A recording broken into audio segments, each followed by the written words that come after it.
stories to be told, treasures to be found, silver and gold, dollars and pounds, never worth more than the stories of a town.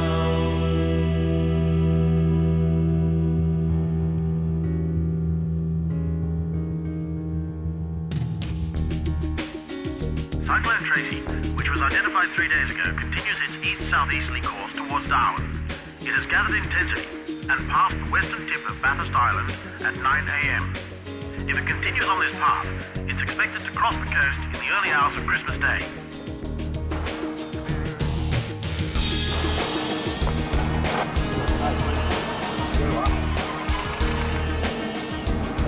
Four weeks earlier, Cyclone Selma had threatened Darwin before changing course and disappearing.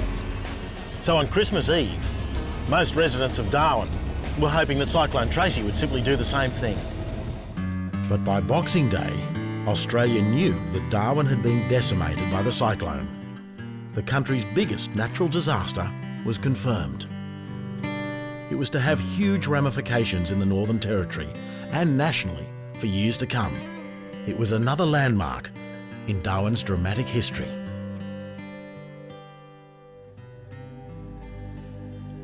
The saga surrounding the creation of an outpost on the northern coast of Australia had gone on for much of the 19th century. Various settlements at Escape Cliffs, Port Essington and Fort Dundas had all been miserable failures.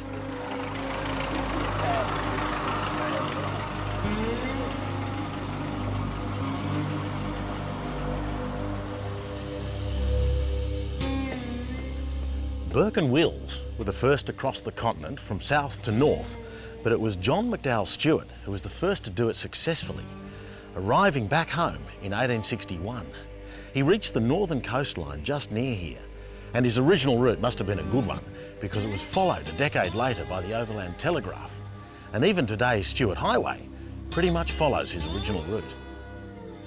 It was the South Australian government, who had successfully annexed the Northern Territory in 1863, who were determined to make a settlement at Port Darwin work. A Surveyor General was sent north, and a town, called Palmerston at the time, was mapped out. The secret to the town's success this time round lay in the construction of the Overland Telegraph, linking Australia with the rest of the world. At last, this latest northern outpost had a significant purpose. In 1871, the 1,400 kilometre submarine cable connected Darwin to Java. Java connected to Singapore, Singapore to Europe, and then to London. The first official overseas telegram from Sydney to London was sent just over a year later. Australia's isolation had come to an end. The South Australian government, who controlled the territory at the time, looked on this northern outpost as a critical northern trading venue. A railway north was planned, and as a commitment to the region, this magnificent government house was built in 1871. Then, in 1911, Palmerston became Darwin, and the South Australian administration handed over the control of the territory to the Commonwealth. The next 40 years saw an influx of migrants from the north. The Chinese outnumbered Europeans 5-1, and the multicultural face of Darwin took shape.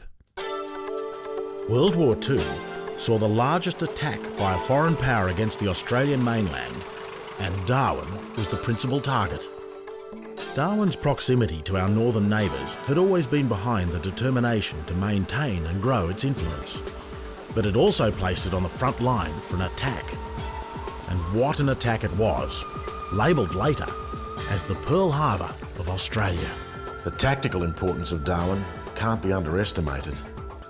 Although the population had dropped to around 2,000 from a pre-war level of 5,000, the main focus of the Japanese attack was on the 15,000 Allied troops who were stationed in and around the town, on the military airbase and the naval port. All up, there were to be over 64 separate raids on Darwin. But like Pearl Harbor, the first one was to be the biggest, the most devastating, and the most surprising. On February the 19th, 1942, the Japanese launched 2 waves of planes, nearly 250 attacking aircraft. Most of the planes came from 4 aircraft carriers. Land-based heavy bombers were also involved.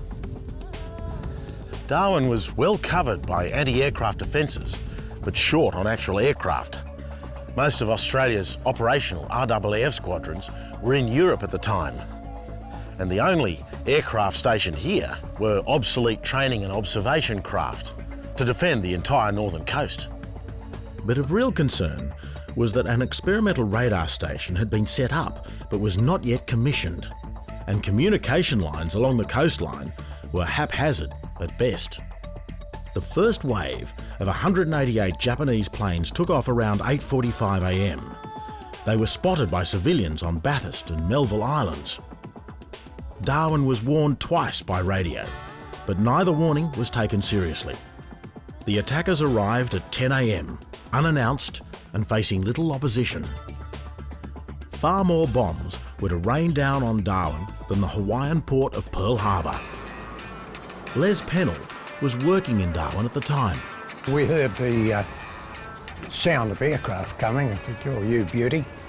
The Yanks are sending up reinforcements and that sort of thing.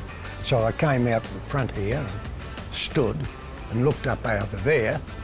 And of course, all I could see was this beautiful array of aircraft in perfect formation. 8 or 9 flights of 3, coming in. And all of a sudden I sort of looked up and I could see what I thought were little silver darts dropping out of the bottom of the aircraft. And I thought, Christ, they're not ours, I thought, they're not darts, they're bombs. It happened so quick and so suddenly that none of us had time to think about what we were doing, where we were going or why, except that it looked as though we were going to really feel the effect of the bombs, because at that stage the wharf had gone up and then the scattered bombs going down right around here, because the Japanese released their bombs in a pattern bomb type, and you can imagine with 8 or 9 flights of 3 all releasing their bombs one after the other, and they're coming down, and that's what hit this part of the town and made the foreshore with all the boats and that sort of thing. It got rid of a lot of them.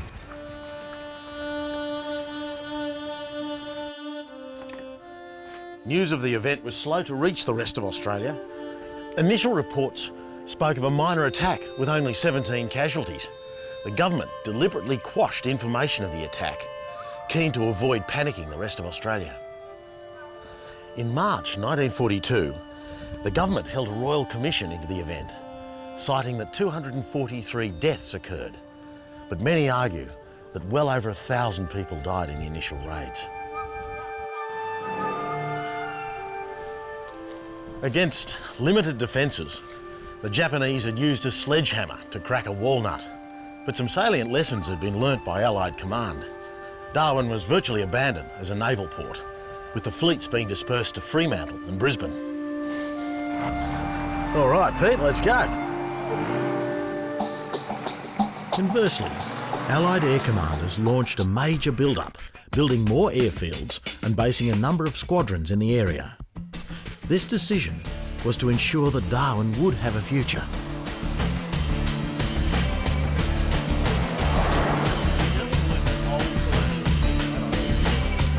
After the war, 2 distinct groups returned to rebuild Darwin. Bureaucrats, charged with the role of administering the territory and generally on short-term assignments, and a more committed group, comfortable with the multicultural mix, who believed Darwin offered a unique social and economic opportunity. Cyclones had caused major damage to Darwin in 1897, again in 1917 and 1937. But by 1974, a certain degree of comfort had settled in. Everyone knew the risk. It just seemed an increasingly remote one. The town had expanded rapidly over the previous 20 years. New suburbs had sprung up to house the growing population that was fast reaching 50,000 people. Late on Christmas Eve, the full force of Cyclone Tracy descended on Darwin. The wind speed measurement device at the airport recorded wind gusts of 220 kilometres per hour before it was blown away. With the arrival of daylight on Christmas Day, the people of Darwin were greeted with a picture of total devastation. At a meeting at police headquarters later that day, it was agreed Darwin had, for the time being, ceased to exist as a city. 65 people had died during the night. Darwin had again been flattened, this time by natural forces. News of the event took time to filter through to other centres in Australia. Darwin at that stage was without power, fresh water or communications. By lunchtime on Christmas Day though, Canberra was receiving details of what a grave plight the city was in. The country's biggest national emergency needed an immediate response. Medical teams were the first priority. The next question, what to do with 30,000 people who were now without homes? A massive evacuation was thought the best alternative, and by the end of December, only 10,000 people remained in Darwin. Over 25,000 had left via air and road. The merits of mass evacuation have been argued ever since, but considering over 90% of the town was destroyed, it's hard to imagine what else could have happened. This is the only significant ruin remaining from the cyclone. It's the old colonial town hall, and it's been retained as a memorial. By July 1975, Darwin's population was back to about 2/3 of the pre-cyclone number, many of them newcomers. As more housing became available over the next 2 years, numbers steadily increased, and by 1978, it was back to pre-cyclone levels. Interestingly though, less than half of those who lived here before the cyclone returned. Darwin was to never be the same again. The political landscape was also entirely different. In the Commonwealth budget of the late 1970s, the largest single line item was the Northern Territory, swollen by the massive commitment to the reconstruction of Darwin.